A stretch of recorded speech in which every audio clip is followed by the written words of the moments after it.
SunnyV2 showed us something that has never been done before: how to beat cancel culture. After being under the aim of prominent creators like MrBeast and the entirety of the internet, following allegations of transphobia, it seemed like SunnyV2 was at his closest to being cancelled. However, none of this really had an effect on him, because you see, SunnyV2 has studied cancel culture for the past years, learning its habits and its tricks, and it turns out, SunnyV2 found a way to defeat it. His game plan: never apologize. However, before we dive into the tactics used by SunnyV2 to maneuver his way through cancel culture, we need to understand how he found himself in controversy in the first place. On the 13th of April, Sunny posted a highly controversial video titled "Why Chris Will Soon Be a Nightmare for MrBeast," in which he would discuss Chris Tyson, a staple member in the MrBeast crew, and how coming out as transgender will impact the MrBeast brand. Initially, Sunny explored the subtle hints that Chris was gradually adopting feminine characteristics before explaining how his transformation will affect his family. However, the video quickly took a controversial turn, because unlike previous videos, Sunny ventured into territory that many felt crossed the line, sharing strong opinions on Chris's over-the-top LGBT character and how his transition will ultimately affect the MrBeast brand. Sunny frequently showcased random comments expressing their disgust towards Chris's transformation, which made it seem like he was cherry-picking specific comments to support his narrative. This is what you do when you personally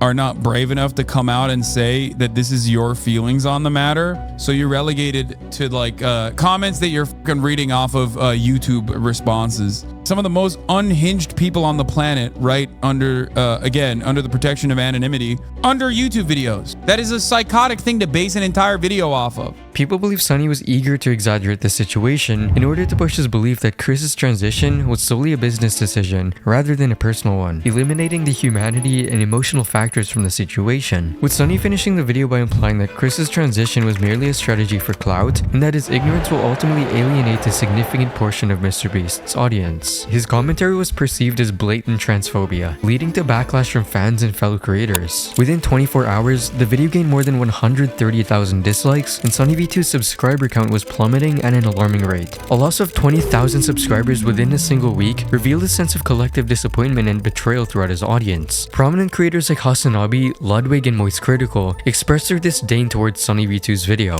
Like, this is a human being. We're talking about a fucking human being, dude. That's crazy. I watched it and I was in awe about how shit it was. Yet amidst a wave of criticism, some showed up in support of Sunny, underlining the deeply polarized nature of internet discourse. Interestingly enough, despite this being his most disliked video, it also turned out to be the most liked. Comments emphasized his right to express his opinion, while others praised his fearlessness in addressing taboo topics. With Sunny bringing millions of people in light of the situation, Chris's transition quickly became the most trending topic throughout April and May, with the internet seemingly divided in whether Chris's transition was selfish or not. Because you see, one of the biggest arguments criticizing Chris's change was its potential effect on Chris's son. When I first dove into the controversy 2 months ago, we examined the potential negative implications that Chris's transition could have on his child's mental health, including some studies highlighting the effects of having a transgender parent. The entire situation prompted MrBeast himself to respond to all the drama, directly addressing Sunny's video. "Yeah, this is getting absurd. Chris isn't my nightmare. He's my fucking friend, and things are fine. All this transphobia is starting to piss me off."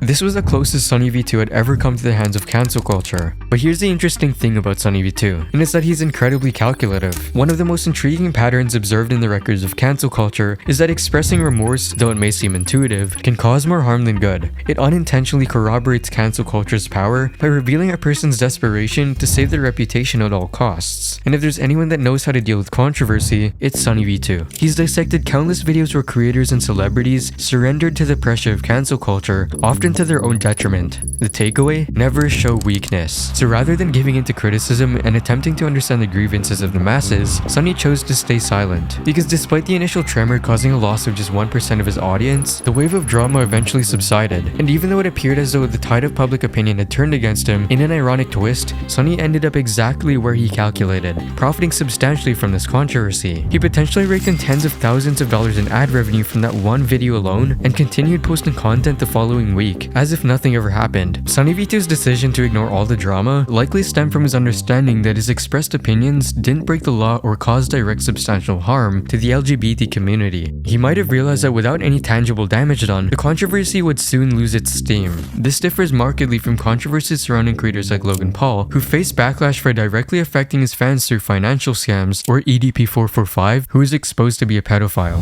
In SunnyV2's case, his controversy was rooted primarily in his controversial opinions, that unfortunately offended the masses rather than any illegality or concrete negative actions. But the Chris Tyson situation was not the only time SunnyV2 received harsh backlash for alleged transphobia, because on the 10th of February 2022, Sunny uploaded a video exposing ticks and roses and how she managed to build a TikTok profile solely by faking her Tourette syndrome. And while it seemed like SunnyV2 was doing the internet good by exposing someone faking a disability for clout, Sunny was accused of being transphobic. People claim that despite him explicitly showing ticks and roses pronouns on screen many times throughout the video, he continued to misgender her. One Reddit post reads, "The person talking about ticks and roses shows a screenshot of their old TikTok profile, which shows that their pronouns are they them, and promptly uses she/her for the rest of the time that I watched the video." Yet despite the response, Sunny stayed quiet and moved on as if nothing happened. Although it seemed like Sunny's attempt at damage control worked, it's hard to tell the long-term effects of simply ignoring the drama, as these past events have certainly dealt a significant blow to his credibility and reputation for future videos. SunnyV2's content garners a mix of admiration and criticism, with the major concern among his tendency to narrate one-sided stories. Critics suggest that his approach might overlook the nuances of a situation, sometimes to the detriment of controversial topics, such as gender transitions and other drama incidents. They argue that the human elements of the problems are at risk of being overshadowed by the pursuit of entertainment, such as Sunny emphasizing the supposed harmful effects Chris will have on the Mr. Beast brand. And this could be attributed to the natural inclination among the audience toward drama and sensationalism rather than the nuanced or less controversial discussions. Conversely, fans of SunnyV2 admire his well-researched and professionally delivered content, yet some criticize his style, highlighting concerns that he frames his subjective opinions as facts. For example, Pinely, in his video How SunnyV2 Ruined Video Essays, argues that Sunny's conclusions could potentially be influenced by personal bias rather than objective analysis. The video, which gained over 1.6 million views and an influx of supporting comments, points to Sunny's assertive delivery, which blurs the line between opinions and reality for some viewers. The video in itself is nothing but an afterthought, something to justify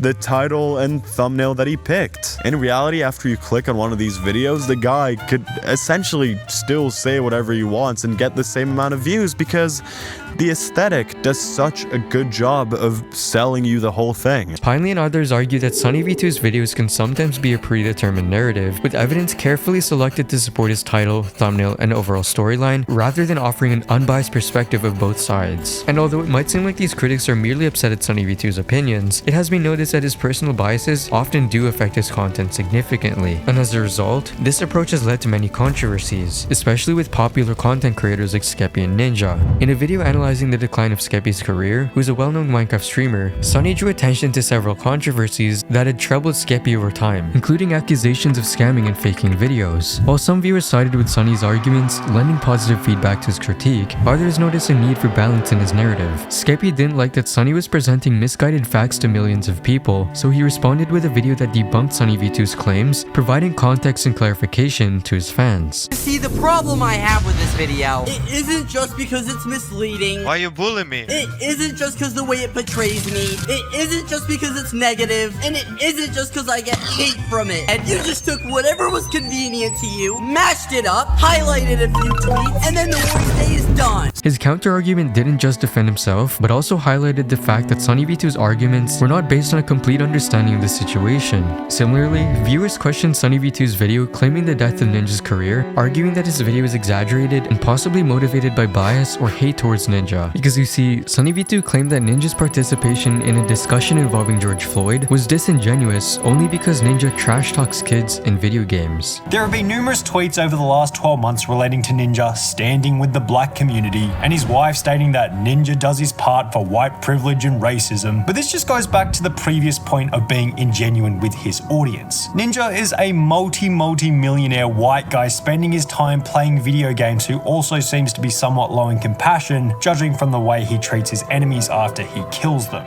But regardless of all the drama, SunnyV2 always comes up top, and there's a reason for this. His ability to remain unfazed is a key part of his appeal. Given the nature of his content, which often documents the failures and downfalls of others, it's inevitable that he attracts some backlash. So it only makes sense to create a shield against the controversy and never respond, because SunnyV2 understands that cancel culture often doesn't encourage accountability, but rather uses its power to shame the person getting cancelled. So, Sunny didn't back down from his place and never apologized to the internet. However, his approach could very well lead to further backlash down the line.